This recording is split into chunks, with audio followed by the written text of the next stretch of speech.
ධර්මාවලෝකයෙන් විහිදෙන ධර්මානුශාසනාව. අද පින්වත් දේශකයන්න් වහන්සේ අතිපූජ්‍ය පිටිගල ගුණරත්න නායක ස්වාමින් වහන්සේ.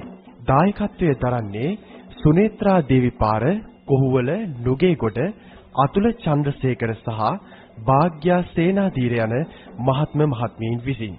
අරමුණ වී තිබෙන්නේ සේනාධීර ඈපා සෙනවිරත්න, ප්‍රැන්සිකුගේ සහ චන්ද්‍රසේකර පවුල්වල මියගිය මව්පියන්ට, සහෝදර සහෝදරියන්ට, නෑයින්ට පින්පෙත් පැමිණවීම, ඒ වගේම සුජීවත්ව සිටින ගාමිණී සේනාධීර මහතාට ඉක්මන් සුව අරමුණු කරගෙන පින්කමට දායක වූ සියලු දෙනා සහ ඔවුන්ගේ පවුල්වල පිරිසට නිරෝගී සුවය සහ උතුම් ධර්මාවබෝධය සහ කල්යාණ මිත්‍ර සම්පත්තිය අරමුණු කරගෙනයි මෙම උතුම් ධර්ම දේශනය සඳහා දායකත්වයෙන් කටයුතු කර තිබෙන්නේ. මෙවන් ධර්ම දේශනාවන් පවත්වා රටවාසීන්ගේ සාදුනාද මැද ඔබේ උතුම් අරමුණු ඉටු කර ගැනීමට ගුවන්විදුලි ධර්ම දේශනාවක් පැවැත්වීමට අපේක්ෂා කරන්නේ නම් අමතන්න 071 108 167 පතිරාජ.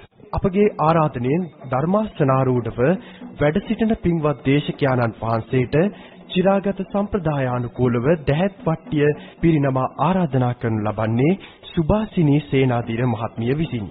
සාදු සාදු සාදු.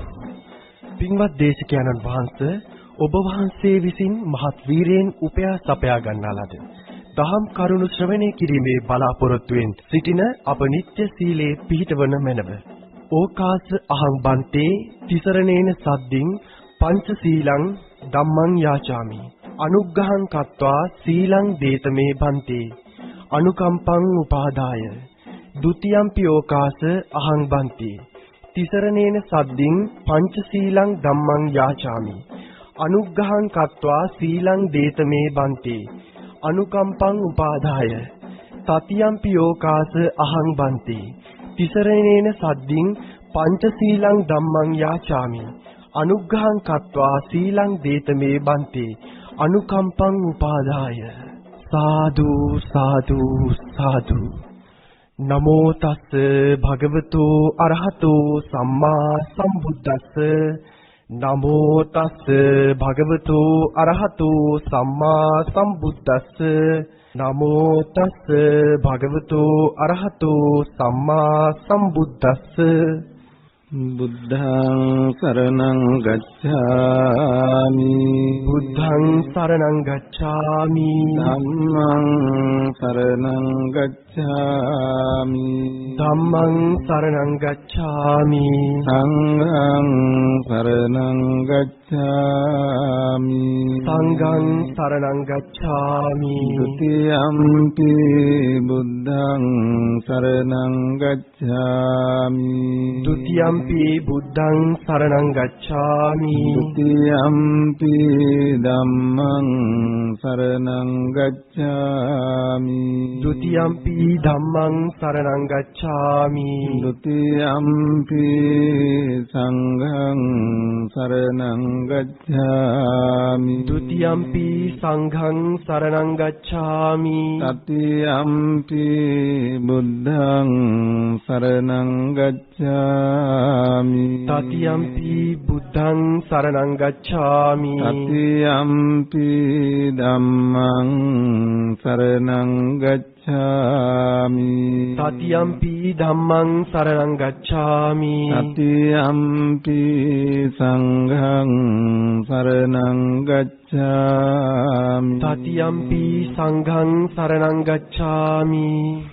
පාණාතිපාතා වේරමණී සික්ඛාපදං සමාදියාමි. පාණාතිපාතා වේරමණී සික්ඛාපදං සමාදියාමි. අදින්නාදාන වේරමණී සික්ඛාපදං සමාදියාමි. අදින්නාදාන වේරමණී සික්ඛාපදං සමාදියාමි.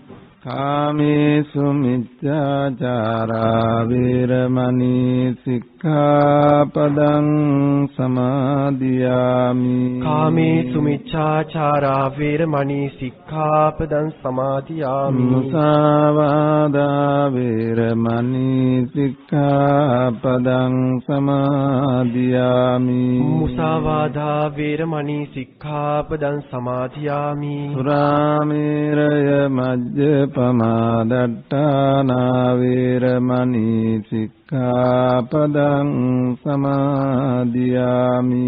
සුරාමේරය මජ්ජපමා දට්ඨානා වේරමණී සික්ඛාපදං සමාදියාමි. තිසරණේන සද්දින් පංචශීලං ධම්මං සාදුකං සුරක්ඛිතං කତ୍වා අප්පමාදේන සම්පාදිත. ආමබන්තේ සාදු සාදු. සමන්ත චක්කවාලේසු අත්‍රා ගච්ඡන්තු දේවතා සද්දම්මං මුනි රාජස්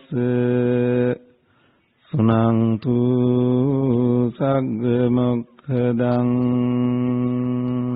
සාදු සාදු. ධම්මස්සවන කාලෝ අයං භදංතා. ධම්මස්සවන කාලෝ අයං භදංතා. ධම්මස්සවන කාලෝ අයං භදංතා. සාදු සාදු.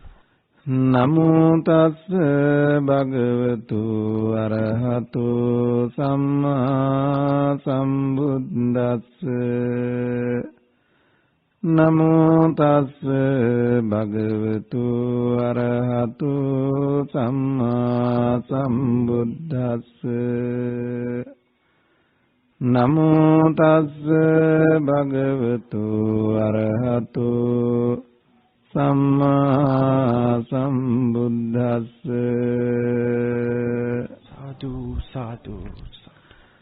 තිපරිවට්ටං ද්වාදසාකාරං යතා භූතං ඥාන දස්සනං උදපාදී.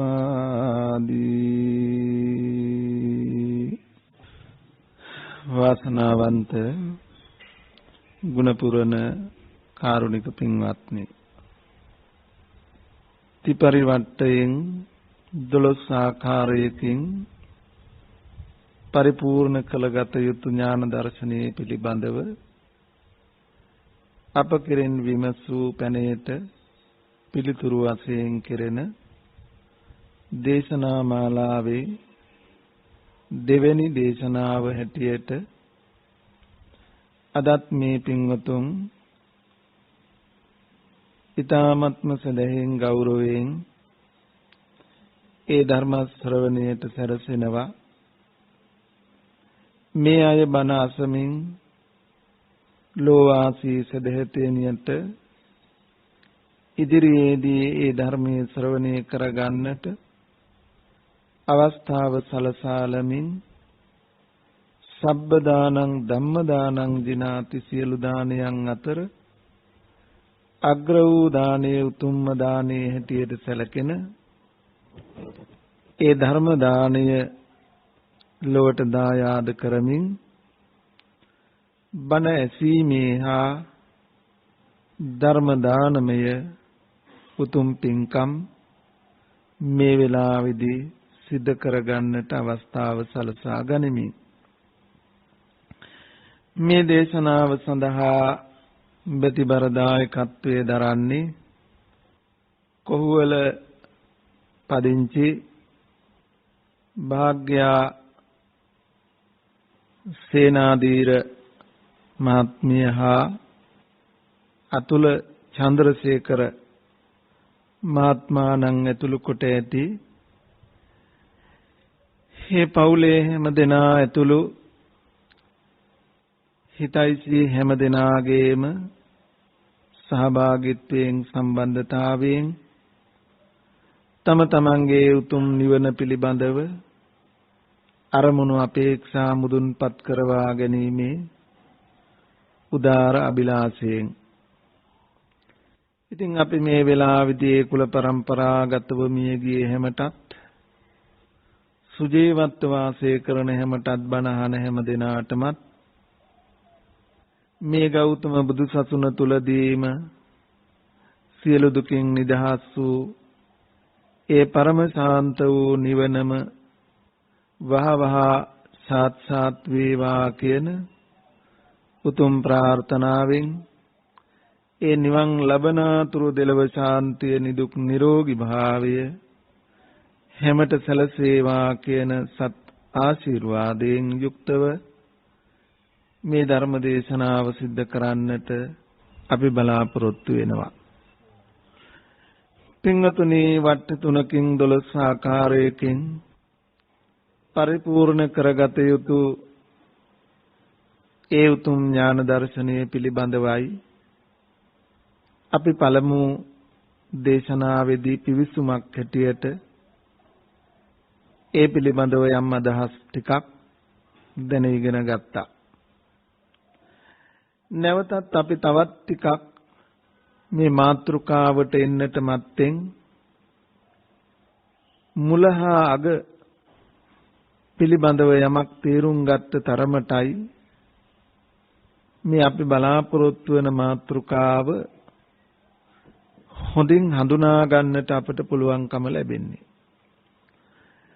අපි තවදුරටත් මේ දුකෙන් මිදීම නිර්වාණ ධර්මයේ සාක්ෂාත් කිරීම කියන කාරණාව මතම අපේ වැටහීම් නිවැරදි කර ගැනීම සඳහා තවත් කරුණු කීපයක් මේ දේශනාවටත් එක් කරන්නට අපි අදහස් කරනවා. අපි හැමෝම නිවන් දකින්න කැමතියි. නිවන අපේක්ෂා කරනවා. නිවන බලාපොරොත්තු වෙනවා. නිවනට කැමති වෙනවා. හැබැයි නිවන කියන්නේ මොකක්ද කියලා ඇහුවොත් බොහෝ වෙලාවට බොහෝ දෙනාගේ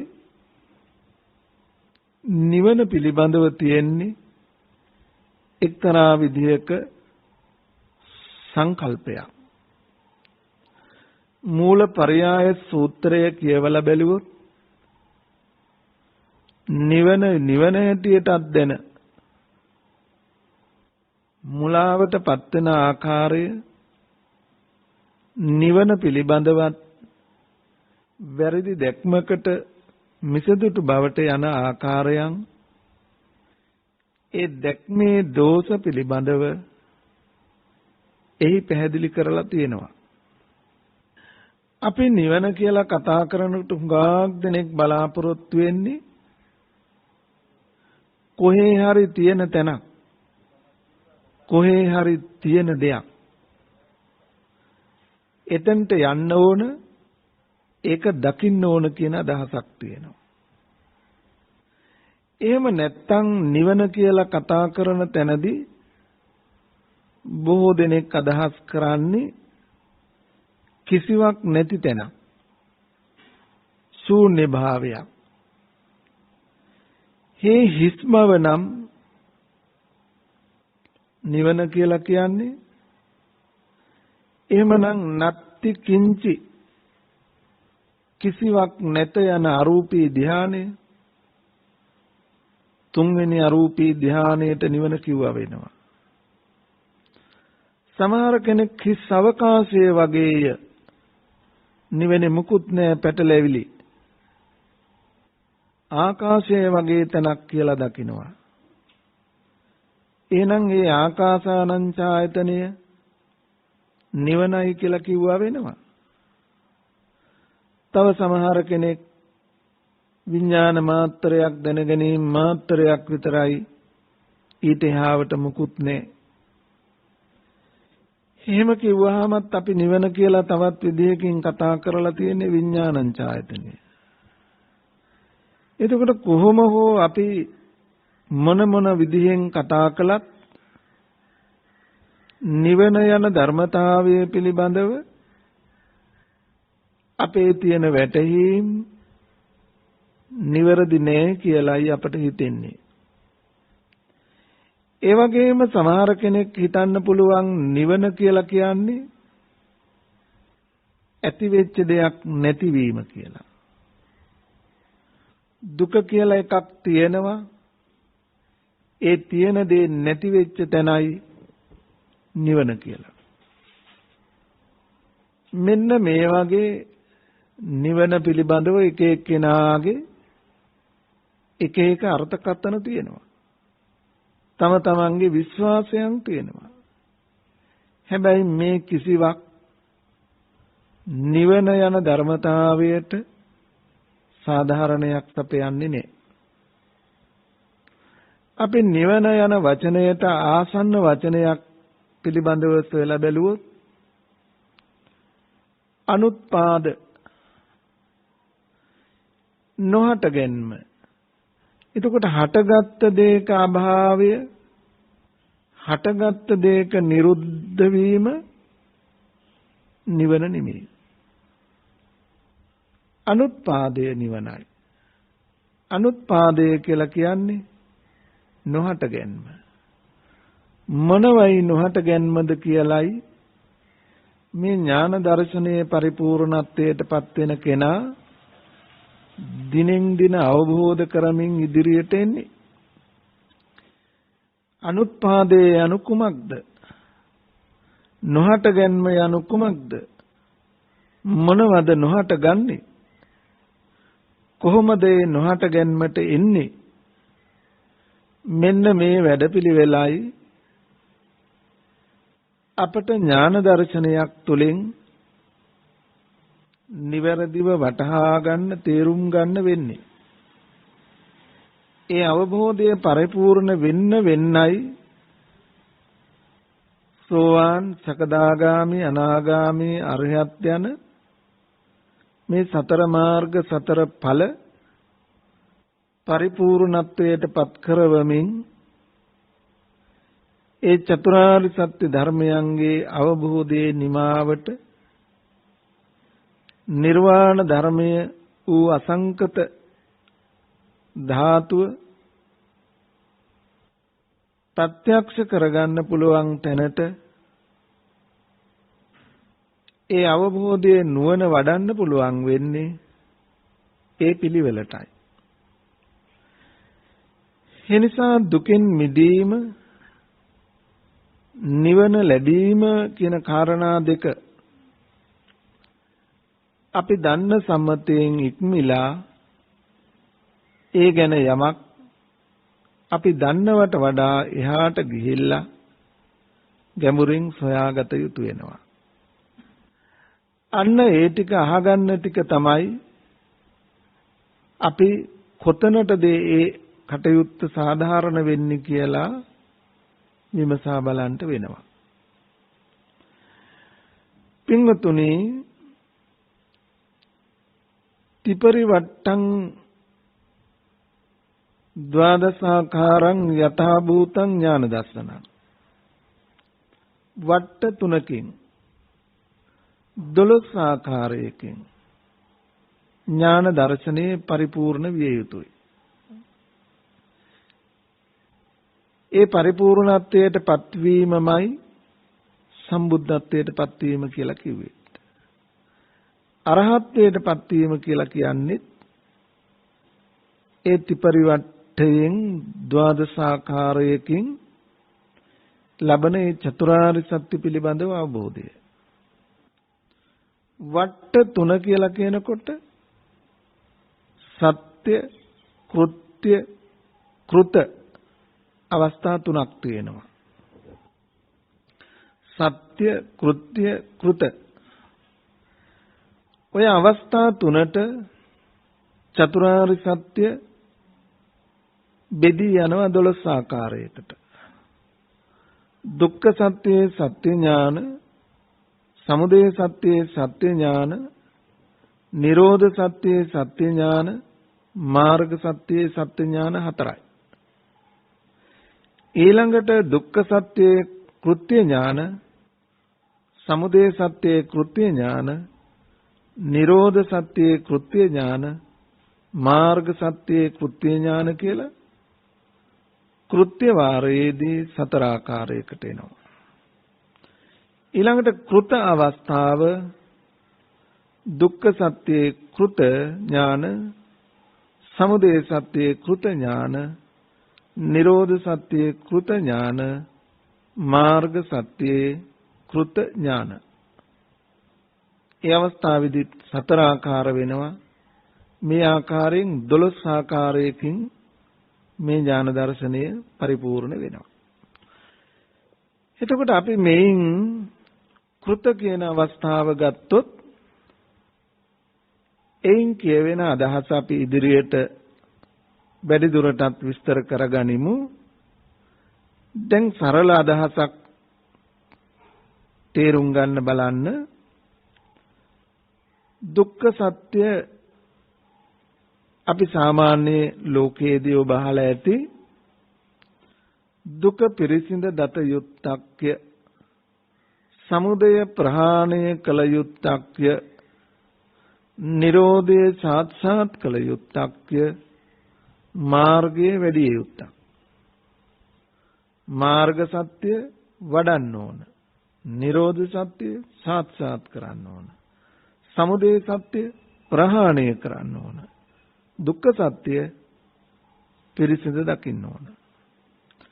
අභිඤ්ඤයං අභිඤ්ඤාතං භාවේ තබ්බංච භාවිතං පහතබ්බං පහීනං මේ තස්මා බුද්ධෝස්මි බ්‍රාහ්මණ කියලා සේලබමුණට කිව්වේ.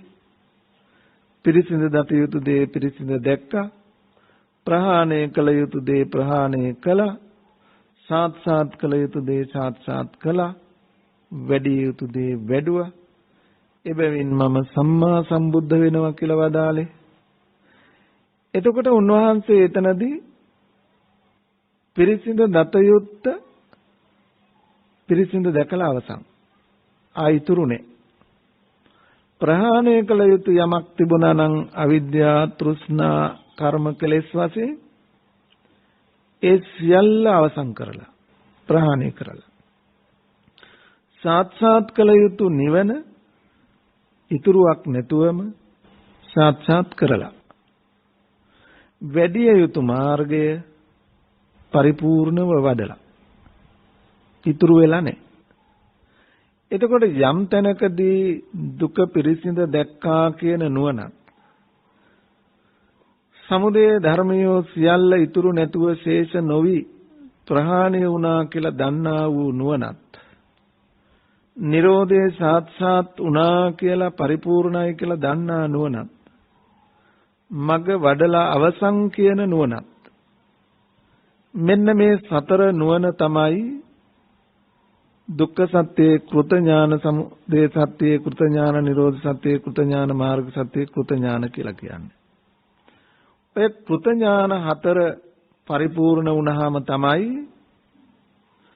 යම් උත්තමයන් වහන්සේ නමක් කීනා ජාති උසිතං බ්‍රහ්මචර්යං කතං කරණීයං නාපරං ඉත්තත්තා යාති පජානාති ජාතිය ක්ෂය වූ බව බඹසර වැස නිම වූ බව අනුපාදා පරිනිර්වාණයේ පිණිස තව කල යුත්තක් නැති බව සියලු කෙලෙස් බර බහා තබන බව නුවණින් දැක සිංහනාද කරන්නේ ඔන්න ඔය ඥාන හතර පරිපූර්ණත්වයට පත් වුණාම අපි එතනදී කියනවා රහතන් වහන්සේ කියලා.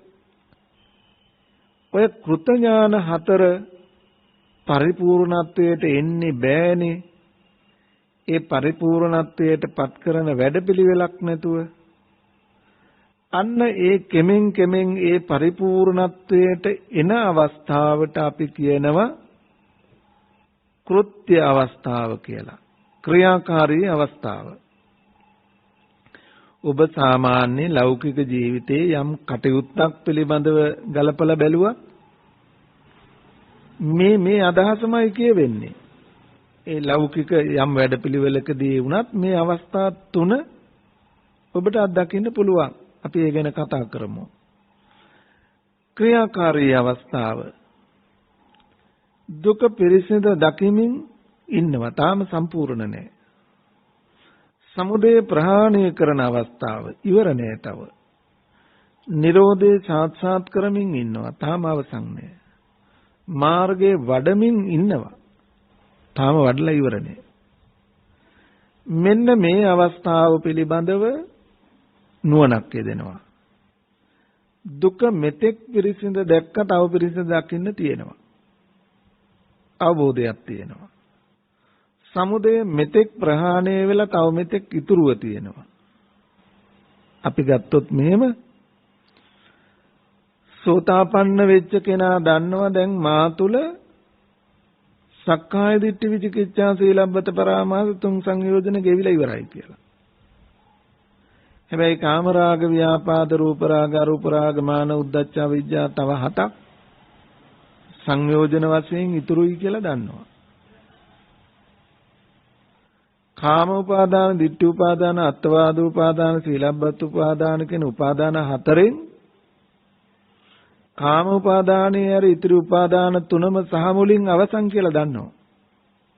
හැබැයි තාම කාම උපාදානයේ ඉතිරියි කියලා දන්නවා. එතකොට මෙන්න මේ විදිහට ආශ්‍රව වශයෙන් ගත්තාම දිඨාසවය සහ මුලින් අවසන් කියලා දන්නවා. තව කාමාසව, භවආසව, අවිජ්ජාසව ඉතුරුයි කියලා දන්නවා. ඒ දන්නා නුවණ සමුදය පිළිබඳව කෘත්‍ය ඥානය වෙනවා. ගෙවිච්ච ප්‍රමාණයක් දන්නව, ඉතුරු වෙච්ච ප්‍රමාණයක් දන්නව. නිරෝධේ සාක්ෂාත් වීම කොතෙක් දුර ඇවිල්ලා තියෙනවද, කොච්චර දුරක් යන්න තියෙනවද කියන එක දන්නවා. මාර්ගය පිළිබඳවත් එහෙමයි, මෙච්චරක් වඩලා තියෙනවා, තව වඩන්න තියෙනවා, ඉවර නැහැ. මෙන්න මේ සතර නුවණ කෘත්‍ය ඥාන හැටියට දෙවෙනි අවස්ථාව නියෝජනය කරනවා.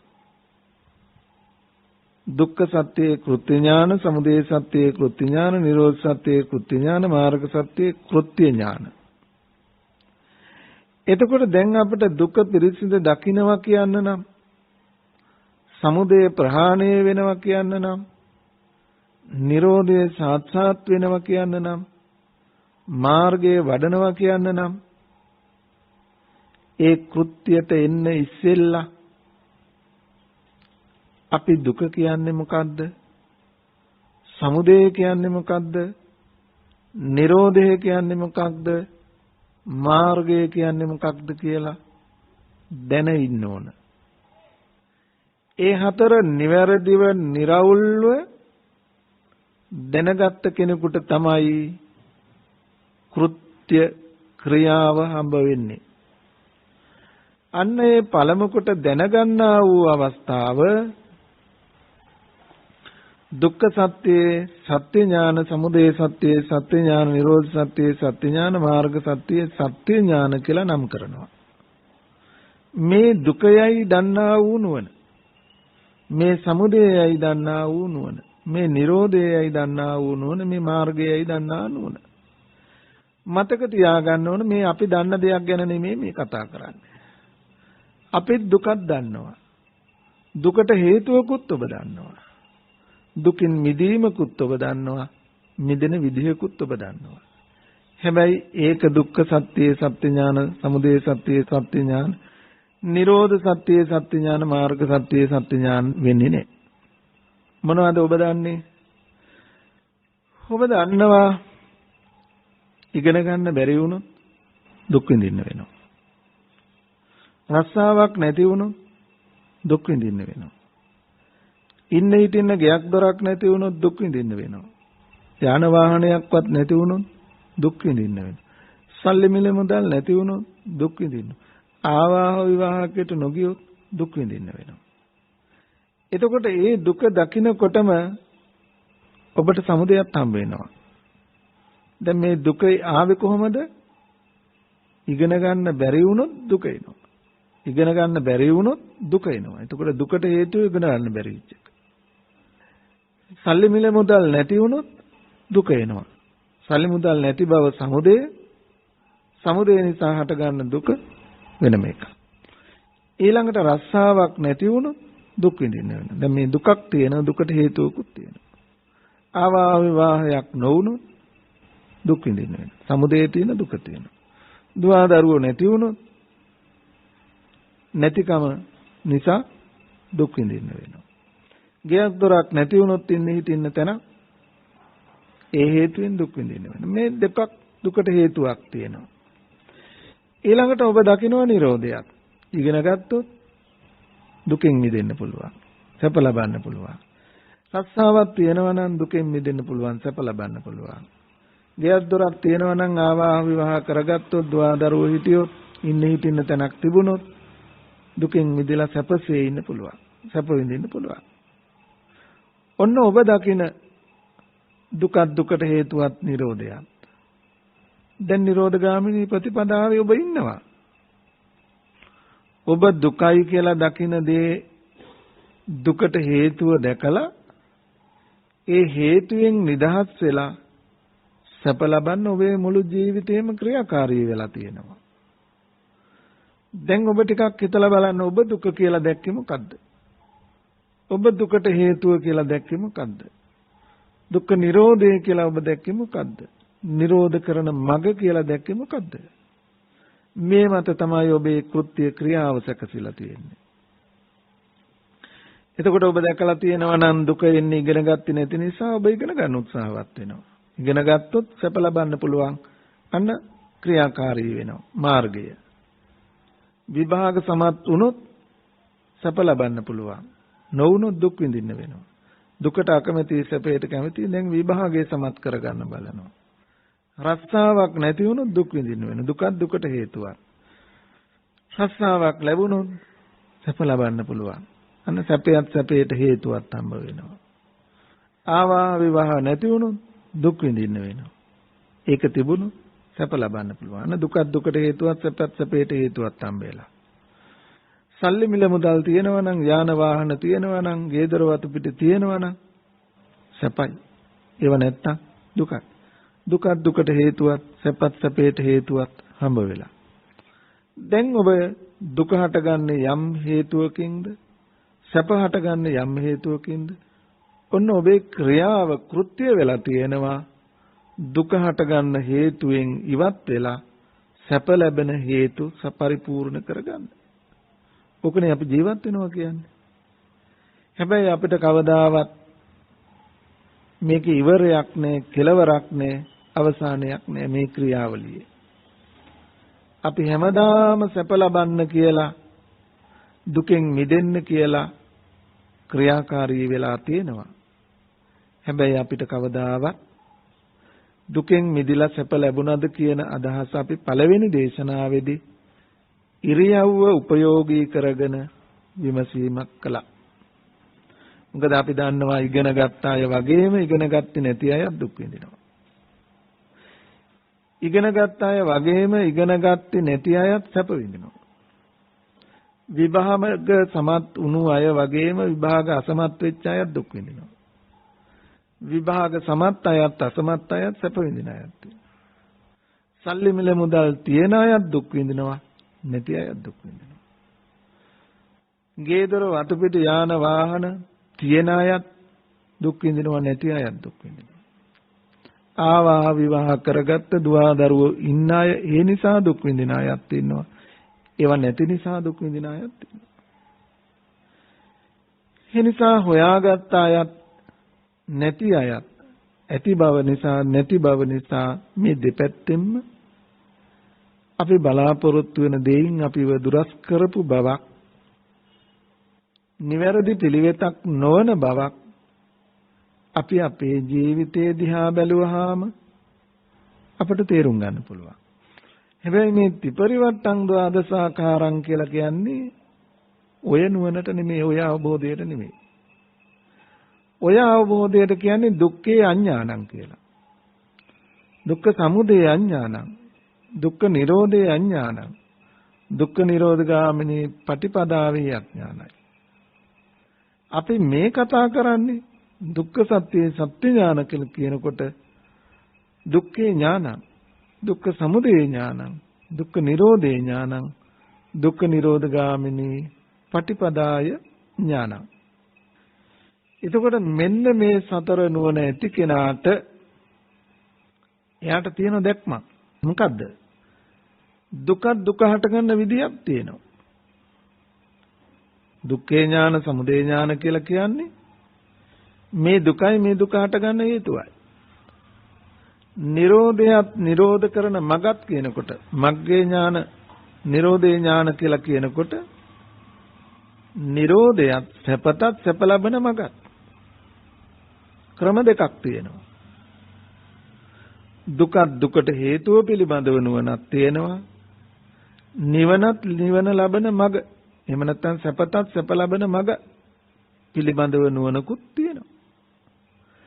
දැන් මෙන්න මේ දැනුම, මේ නුවණ, මේ අවබෝධය ඇති කෙනා කෘත්‍ය වෙන්නේ දුක හට ගන්න හේතුවක් දන්නවා නම් එයාට අකරණීය පැත්තක්, නොකල යුතු පැත්තක්, නොමෙනෙහි කළ යුතු පැත්තක් හම්බ වෙනවා. අයෝනිසෝ මනසිකාර්ය භාවිත නොකළ යුතු පැත්තක් හම්බ වෙනවා. මොකද්ද? දුක හටගන්න විදිහේ හේතු, දුක හටගන්න හේතුවක් දැකලා නැවත නැවත දුක හටගන්න හේතු නොහට ගන්නට වග බලාගත යුතු වෙනවා. එතකොට හටගත්ත දේවල් නැති කරන්න නෙමෙයි, නැවත නැවත දුක හට ගැනීමට යම් හේතු වේ නම් ඒ හේතුන්ගේ ප්‍රහාණය පිණිස මනස මෙහෙවන්න වෙනවා. එතනදී අපිට ඉදිරියට බොහෝ දේ කතා කරන්න වෙනවා. මොකද අපි දුක සැප පිළිබඳව අපි කතා කළා. අපි හිතනවා දිව්‍ය ලෝකේ බ්‍රහ්ම ලෝකේ ගියාම සැපයි කියලා. ඒ සැපයි කියලා දකින අපි ඒ සැප ලැබෙන හේතු කාරණා කර්ම සමාදාන රැස් කරනවා. මේ සමුදය ප්‍රහාණය නෙවෙයි, නිරෝධේ සාත්සාත් කිරීමේ වැඩපිළිවෙල නෙවෙයි. එතකොට අපිට දුක්ඛ සැප පිළිබඳව තව දුරටත් දුකට හේතුව නිරෝධය ලබන මඟ පිළිබඳව තව දුරටත් බොහෝ දේ ඉදිරියට කතා කළ යුතු වෙනවා. එතකොට මොකද්ද දුක කියන ප්‍රශ්නය මේ වෙනකොට විසඳලා තියෙන්න ඕන. අපි කලින් දේශනාවේදී මතක් කළා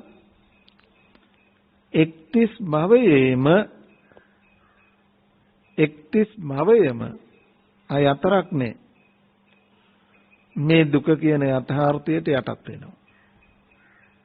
ලෝකයේ ඇතුලේ ඔය කියන සැපය නිවන හම්බ වෙන්නේ නැහැ.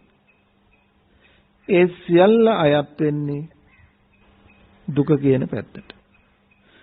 එක්තිස් භවයේම හදන සතර පාය විතරක් නෙවෙයි, එක්තිස් භවයේම හදන යම් හේතු ඇත්තම් අපි සරලව තේරුම් ගත්තොත් ඒ සියල්ල සමුදය සත්‍යයට අයත් වෙනවා. එයි නිබ්බානං වා උපනිදාය සබ්බා උප්පත්තියෝ දුක්ගති. නිවනට සාපේක්ෂකව හැම උපතක්ම කිව්වහම සතර පාය විතරක් නෙමෙයි. නේව සංඥා නා සංඥා බඹලෝ දක්වා කාම රූප අරූප මේ 30 භවයේ කුතනක උපතක් ලැබුවත් ඒක සැපතක් නෙමෙයි. ජාති ජරා ව්‍යාධි මරණ ශෝක පරිදේව දුක්ඛ දෝමනස් උපායාස මේ දුක අඩු වැඩි වශයෙන් තියෙනවා. ඔබට මම අත්දැකීමක් එකතු කළා පළවෙනි දේශනාවේදී ඉරියව්වෙන්. දුකේ අඩු අවස්ථාව මොකද්ද වැඩි අවස්ථාව මොකද්ද කියලා. ඔය මේ 31 භවයේම සසඳලා බැලුවත් තියෙන්නේ ඔය අඩු වැඩි බව විතරයි.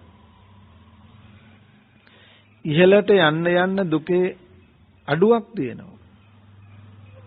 හැබැයි දුකෙන් මිදිලා නැහැ. දුකේ අඩුවක් තියෙනවා. අඩු බවක් දැනෙනවා. දුකෙන් මිදිලා නෙමෙයි. ඒ නිසා අර ගත කළ ඉරියව්වෙන් ඒ මුළු ලෝකෙම අත්දකින්න පුළුවන්.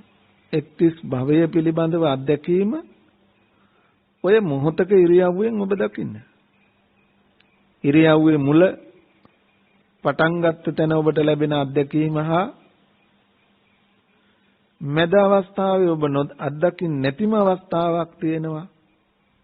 ඒකට තමයි ওই ධානමය අවස්ථාවක ලැබෙන අත්දැකීම වගේ උපේක්ෂිත අවස්ථාවක්. දුකත් නැති සැපත් නැති මැදක් තියෙනවා. ඒක ඔබට අප්‍රකටයි. අප්‍රකටයි. ඊළඟට දුක අග අවස්ථාව ඔබට ප්‍රකටයි. මුලත් ප්‍රකටයි අගත් ප්‍රකටයි. හැබැයි ওই දෙක මාරු වෙන තැන මධ්‍යස්ථ අවස්ථාව අපිට අප්‍රකටයි. ඒ නිසා තමයි සැප වේදනාවේ රාගය, දුක් වේදනාවේ ද්වේෂය, පටිඝය, අදුක්කම සුඛ මධ්‍යස්ථ භාවයේදී මෝහය දක්වන්නේ. අත්දැකීමක් නැහැ. එතකොට ඔය තුන් වේදනාව තමයි මේ භවත්‍රය තුල අපට අත්දකින්න වෙන්නේ. එතකොට දුක කියලා කියනකොට කෙටියෙන් හඳුනාගත්තොත් මේ 31 භවය ඒහා යෙදෙන සියලු ධර්මයෝ දුක කියන වචනයට අඩංගු වෙනවා. ඒ 31 භවයේම හදන යම් හේතු ඇත්නම් ඒ සියල්ල සමුදය සත්‍යයට අයත් වෙනවා. ප්‍රහාණය කළ යුතු දේ වෙනවා. එහෙනම් නිරෝධය කියලා කියන්නේ ලෝකයේ ඇතුලේ අත්දැකීමක් නෙවෙයි. ලෝකෝත්තර ලෝකයෙන් එතර වූවා. ඒ ලෝකෝත්තර වූ ලෝකයෙන් එතර වූ නිර්වාණයත් නිවන ලබන මගත්, නිරෝධයත් නිරෝධය ලබන මගත්, මෙන්න මේ පිළිබඳවත් දැනුම පරිපූර්ණ වෙන්න ඕන. එතකොට මෙන්න මේ සතර නුවණ යම් කෙනෙකුට ලැබෙයි නම් අන්න ඒ සතර නුවණ පහල කරගත්ත කෙනාට අපි කියනවා දර්ශනයකින් යුක්තයි කියලා. දර්ශන ඥානයට ආවා කියනවා. එහෙම නැත්නම් සම්මා දිට්ඨියට පැමුණුණා කියනවා. කතමංචාවසෝ සම්මාදිට්ඨි දුක්ඛේ ඥානං දුක්ඛ සමුදය ඥානං දුක්ඛ නිරෝධේ ඥානං දුක්ඛ නිරෝධගාමිනී පටිපදා ඥානං ඉදං උච්චති සම්මාදිට්ඨි. මේ සම්මාදිට්ඨියට පැමිණි අවස්ථාව. දර්ශනයකින් දර්ශන ඥානයකට පැමිණි අවස්ථාව. මොකද්ද දර්ශනය? මොකද්ද ඥානය? එතකොට එයා දන්නවා දුක දුක හට ගන්න විදිය. නිරෝධයත් නිරෝධය ඇති වෙන විදියක් දන්නවා. දැන් මේ දෙපැත්ත දන්න කෙනාට දැන් තෘප්තියක් තියෙනවා. දුක දුක හට ගන්න විදියක් දන්නවනම් නැවත නැවත දුක හට ගන්න විදිය අතහරිමින් නිරෝධයත් නිරෝධය ලබන මගක් දැනගෙන නිරෝධය ලබන විදිහේ වැඩපිළිවෙලකට මනස මෙහෙවන එක. යෝනිසෝ මනසිකාරය අයෝනිසෝ මනසිකාරයෙන් වෙමින් භාවිත කිරීම. එතකොට ධර්මයේ අපට කියලා දෙනවා සබ්බාසව සූත්‍රයේදී ඉදං දුක්ඛන්ති යෝනිසෝ මනසිකරෝති අයං දුක්ඛ සමුදයෝති යෝනිසෝ මනසිකරෝති අයං දුක්ඛ නිරෝධෝති යෝනිසෝ මනසිකරෝති අයං දුක්ඛ නිරෝධගාමිනී පටිපදාති යෝනිසෝ මනසිකරෝති. මේ දුකයි කියලා මෙනෙහි කරන්න පුළුවන් කෙනා, මේ සමුදයයි කියලා මෙනෙහි කරන්න පුළුවන් කෙනා, මේ නිරෝධයයි මේ මාර්ගයයි කියලා නිවැරදි තැන හඳුනාගෙන වටහාගෙන මෙනෙහි කරන්න පුළුවන් කෙනා. තස්ස ඒවං යෝනිසෝ මනසිකරොන්තෝ තීනි සංයෝජනානි පහියන්ති සක්කාය දිට්ඨි විචිකිච්ඡා සීලබ්බත පරාමාසෝ. මෙන්න මේ විදිහෙන් මෙනෙහි කරන කෙනා තුන් සංයෝජන මෙනෙහි කරගෙන අන්න මාර්ගයෙන් ඵලයට එනවා. සෝතාපන්න ඵලයට.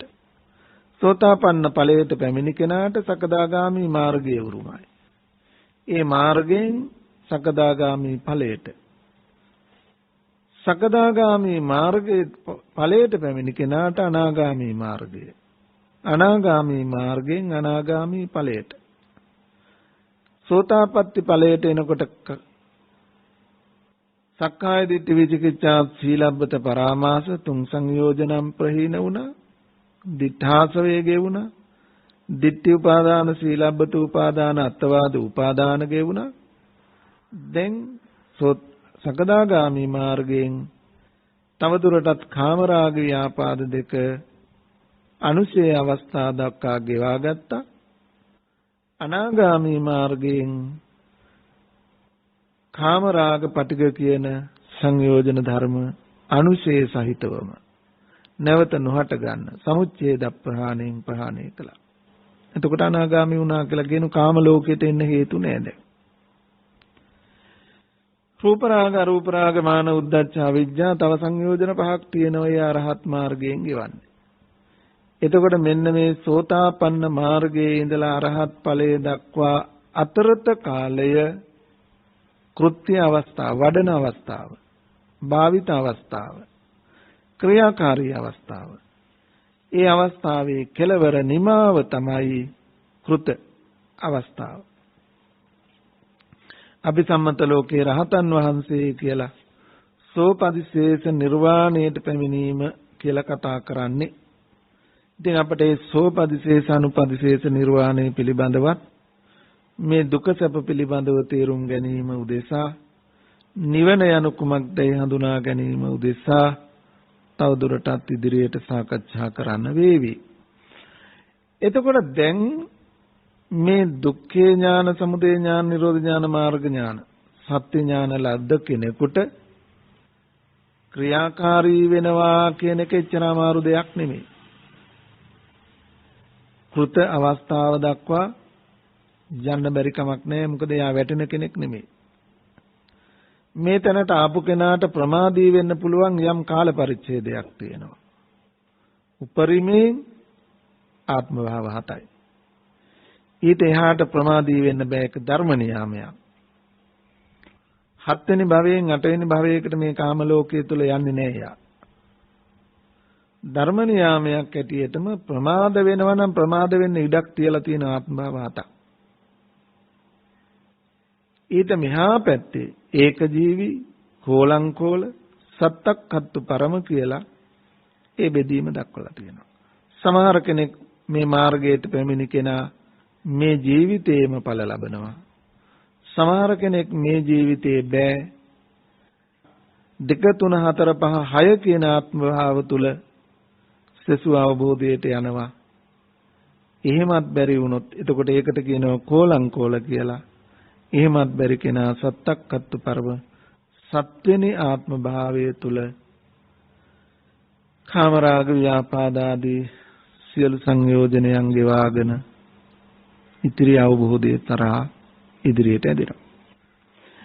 එතකොට මෙන්න මේ ගමන් මගට ආවොත් මේ දර්ශන ඥානය සම්මාදිට්ඨිය උපදවා ගත්තොත් ඒ බඳු කෙනෙකුට කාගෙන්වත් ආයි අහන්න දෙයක් නැහැ. අහන්න දෙයක් නැහැ. ඒකට අපට ධර්මයේ තුල අපට කියා දෙනවා පුංචි උපමාවකුත් එක්ක මේ අදහස. ඔය පින්වතුන් අහලා ඇති අපේ බණ පොතේ බණ කියන තැන් වල කියවෙනවා පරප්‍රත්‍යයෙන් තොර වූ අවස්ථාවක් ගැන. මොකද්ද මේ කියන්නේ? අපි දන්නවා ඔබට පුංචි දරුවෝ ඉන්නවා. පුංචි නොදරුවෝ ඉන්න තැනක නිතරම සෙවිල්ලෙන් ඉන්නවා. ඇයි? ඒ පුංචි ලදරුවා හොඳ දේත් කටේ දා ගන්නවා, නරක දේත් කටේ දා ගන්නවා. ඒ නිසා හරි සැලකිලිමත් වෙයි දරුවට අනතුරක් විපත්තියක් වෙයි කියලා දන්න ඔබ.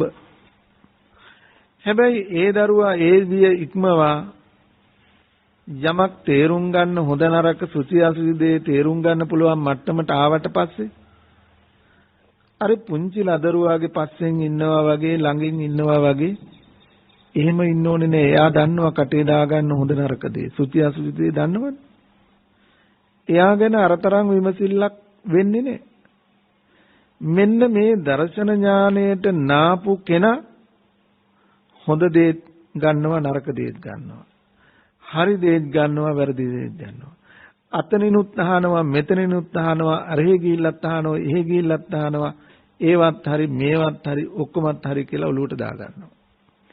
හරියට අර පුංචි ලදරුවා වගේ. අන්තිමට මොකක් හෝ වැරදි මාර්ගයකට යොමු වෙන්න පුළුවන්, විපතක් කරගන්න පුළුවන්. හැබැයි මෙන්න මේ ශාසනයේ යම් කෙනෙක් මෙන්න මේ සත්‍ය ඥාන හතරට ආව කෙනෙකුට ආපහු කාගෙන්වත් අහන්න නැහැ. පරප්‍රත්‍යයෙන් තොරයි. ඔබ බුදුසසුන අතීතයේ විමසුවොත් මෙන්න මේ සත්‍ය ඥාන හතර තේරුම් ගත්ත ශ්‍රාවකයෝ බුදුහාමුදුරන්ට වැඳලා අවසර අරගෙන ඈත වනාන්තර වලට යනවා. කමඨහං ගන්න, කමඨහං සුද්ධ කරන්න ආයෙන කතාවක් නෑ. ආයෙ එන්නේ රහත් වෙලා රහත් ඵලය බුදුහාමුදුරුවෝ ළඟ ප්‍රකාශ කරන්න. මොකද දැන් යා දැනගත්තා කල යුත්ත නොකල යුත්ත, භාවිතා භාවිත, වැඩි යුතු නොවැඩි යුතු, මෙනෙහි කල යුතු නොමෙනෙහි කල යුතු, මේ දෙපැත්ත පිළිබඳව අවබෝධයයි අර සත්‍ය ඥානවල තිබුණේ. දුක දුක හට ගන්න විදියත්, නිරෝධයත් නිරෝධය ලබන පිළිවෙත. දැන් එහෙනම් කල යුත්ත කාටවත් නෙමෙයි තියෙන්නේ, Tamanටනේ. ඒ ටික Tamanට කරන්න පුළුවන්, අනුන්ගෙන් අහගන්න ඕනේ නේ. පරප්‍රත්‍යයෙන් තොරයි එතනට ආපු කෙනා. එතනට ආවේ නැත්තම් අපි මේ ටික අහගන්න ඕන. මේක ඉබේ ලබන්න බෑ. මේ සතර නුවණ ඉබේ ලබන්න නම් මේ ලෝකයේ දෙනමයි ලෝකේ ඉන්නේ. සම්මා සම්බුදුරජාණන් වහන්සේ ස්වයම්භූ අවබෝධ කරගන්නවා. පසේ බුදුරජාණන් වහන්සේ ස්වයම්භූ අවබෝධ කරගන්නවා. එහෙම නැතුව මේ සතර නුවණ උච්චර මහා නුවණින් අගතන්පත් සරියුත් හාමුදුරුවන්ට නේ, අස්සජී හාමුදුරුවන්ගෙන් ඇහුනේ නැත්තම්, සරියුත් හාමුදුරුවන්ගෙන් ඇහුවේ නැත්තම් මුගලන් හාමුදුරුවන්ට ඒ නුවණ එන්නේ නේ. මන්තානි පුත්ත පුන්න හාමුදුරුවන්ගෙන් බණපදයක් ඇහුවේ නැත්තම් ආනන්ද හාමුදුරුවන්ට ওই නුවණ එන්නේ නේ. ඒ පසේ බුදුරයන් වහන්සේ තථාගතයන් වහන්සේ හැර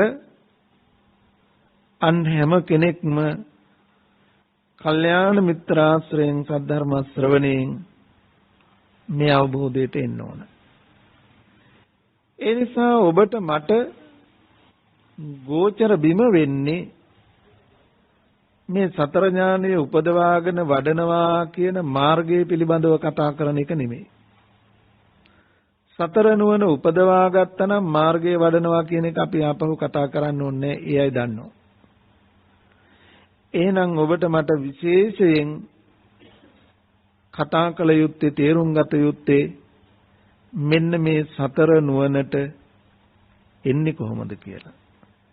අපි මේ සතර නුවණ පහල කරගෙන සම්මා දිට්ඨියට, සම්‍යක් දර්ශනයට, ඥාන දර්ශනයක ආරම්භය උපදවා ගන්නේ කෙසේද යන්න පිළිබඳවයි අපි වැඩිපුර විමසිය යුත්තේ. මේ අතර මේ ගැනත් අපි කතා කළ යුතු වෙනවා. ඊට කලින් ඊට වැඩියෙන් කතා කළ යුත්තේ මෙන්න මේ දුක්ඛේ ඥානය, සමුදය ඥාන, නිරෝධ ඥාන, මාර්ග ඥාන යන කුමක්ද? ඒවා කොහොමද හඳුනාගන්නේ? ඒක කාගෙන්ද අහගන්නේ? කොතනින්ද අහගන්නේ? මෙන්න මේ පිළිබඳව කතා කරන තැනදී ඔබට සිහිපත් කරන්න පුළුවන් බුදුහාමුදුරුවෝ හා සරියුත් මාහිමියන් අතරේ වූ සංවාදයක්. බුදුහාමුදුරුවෝ සරියුත් හාමුදුරුවන්ගෙන් අහනවා, සාරිපුත්තේනි සෝත කියනවා. කුමකටද මේ සෝත කියන්නේ? සරියුත් හාමුදුරුවෝ පිළිතුරු දෙනවා, ස්වාමීනි භාග්‍යවතුන් වහන්සේ, සම්මා දිට්ඨිය ප්‍රමුඛ කොට ඇති අංග 8කින් යුක්ත වූ මේ ලෝකෝත්තර මාර්ගාංගයන්ටයි, මාර්ගයටයි සෝතේ කියලා කියන්නේ. සාදු සාදු සාරිපුත්තේනි, එහෙමමයි, ඒසෙමයි. හොඳයි සාරිපුත්තේනි, සෝතාපන්නයා කියලා විවාහාරයක් තියෙනවා. මේ සෝතාපන්නයා කියලා කියන්නේ කාටද? ස්වාමීනි, යමෙක් මේ අංග 8කින් යුක්ත වූ ලෝකෝත්තර ආර්ය අෂ්ටාංගික මාර්ගයට පිවිසුනේද, ඔහුව හඳුන්වන පුද්ගල නාමයයි සෝතාපන්නයා කියලා කියන්නේ සාදු සාදු සාරිපුත්තේනි එසේමයි. උන්වහන්සේ අනුමත කළා. නැවතත් විමසනවා සාරිපුත්තේනි සෝතාපන්න අංග කියලා කියනවා. මේ සෝතාපන්න අංග කියලා කියන්නේ කුමකටද? ඒදි සරියුත් මහණියන් වහන්සේ පිළිතුරු දී වදාරනවා ස්වාමීනි සෝතාපන්න අංග කියලා කියන්නේ ඒ අංග 8කින් යුක්ත වූ ඒ සම්මාදිට්ඨිය පෙරට කොටගත් ඒ ලෝකෝත්තර මාර්ගයට පිවිසීම පිණිස පූර්ව වූ යම් වැඩපිළිවෙලක් වේ නම් ඒ අංග 4කින් යුක්තයි.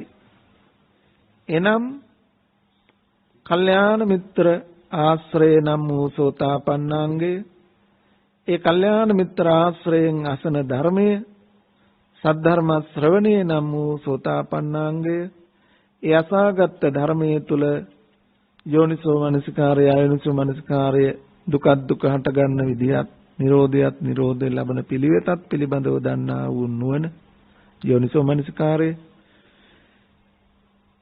සෝතාපන්නාංගයක්.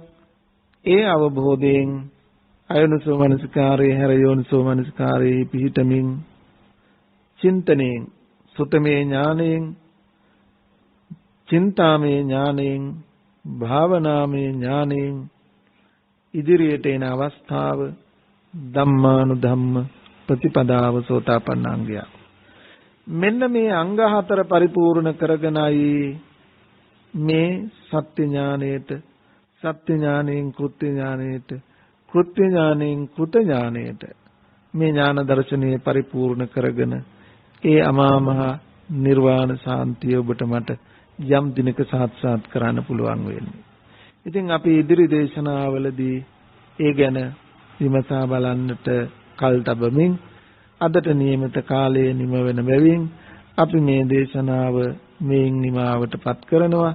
ඉතින් අද දවසේ මේ ධර්ම දේශනාවේ දායකත්වයේ දරන ඒ පිනතියන්ගේ උතුම් ලෞකික ලෝකෝත්තර ප්‍රාර්ථනාවන් මෙන්ම බණහන ඔබ අප හැම දෙනාගේම උතුම් ලෞතුරු ප්‍රාර්ථනාවන් මේ ජීවිතේම මේ ගෞතම බුදු සසුන තුලදීම සාත්සාත් වේවා, මගඵල නිවනින් සැනසීම වේවා කියලා සාදු කියලා ප්‍රාර්ථනා කරමු.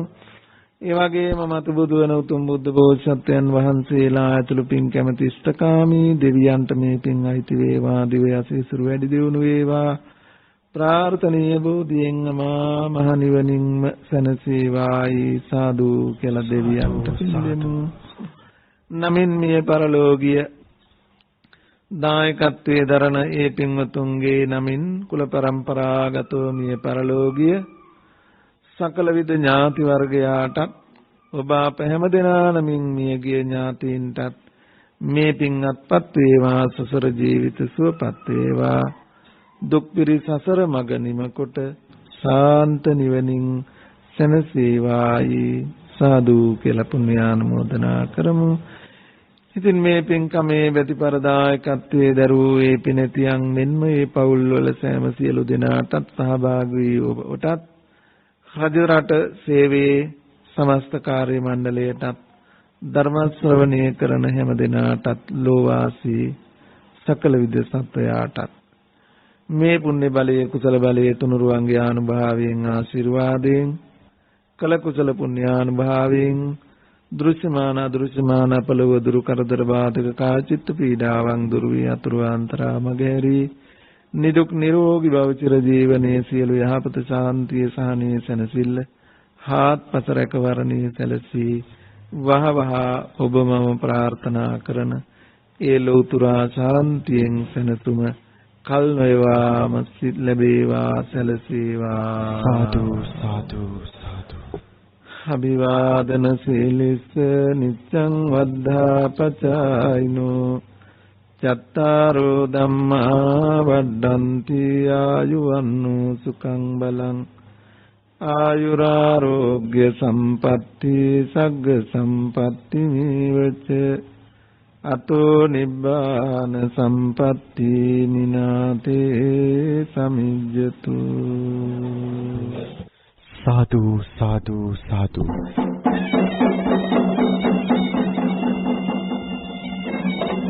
ඒ උතුම් ධර්ම දේශනාව පවත්වා වදාළ පින්වත් දේශකයාණන් වහන්සේ පූජ්‍යපාද පිටිගල ගුණරත්න ස්වාමීන් වහන්සේ. උන්වහන්සේ විසින් සමාජ ප්‍රගමනය උදෙසා ඉටු කරනු ලබන සියලු සත්කාරයන් සාර්ථකව ඉටු කිරීමට නිදුක් නිරෝගී සුවය ප්‍රාර්ථනා කොට සාදු නාද පවත්වමු. සාදු සාදු සාදු. මෙම උතුම් ධර්ම දේශනාවේ ආරමුණ වූයේ සේනාධීර ඈපාසෙනි විරත්න ප්‍රැන්සි කුකේ සහ චන්ද්‍රසේකර පවුල්වල මියගිය මව්පියන්ට සහෝදර සහෝදරියන්ට නෑදෑයින්ට පින් පිණිස සුජීවත්ව සිටින ගාමිණී සේනාධීර මහතාට ඉක්මන් සුව අරමුණු කරගෙන ඒ වගේම පින්කමට දායක වූ සියලු දෙනා සහ ඔවුන්ගේ පවුල්වල පිරිසට නිරෝගී සුවය සහ උතුම් ධර්මාවබෝධය සහ කල්යාණ මිත්‍ර සම්පත්තිය අරමුණු කරගෙනයි මෙම උතුම් ධර්ම දේශනය සඳහා දායකත්වයෙන් කටයුතු කර තිබෙන්නේ. ඒ වගේම මෙම උතුම් ධර්ම දේශනාව තුළින් රට දැයට සෙත්පතා උතුම් අරමුණු ඉටු කිරීමට අපේක්ෂා කරන්නේ නම් අවතන්න 071 108 167 පතිරාජ දහමින් සිත් සනසේවා. තෙරුවන් සරණයි.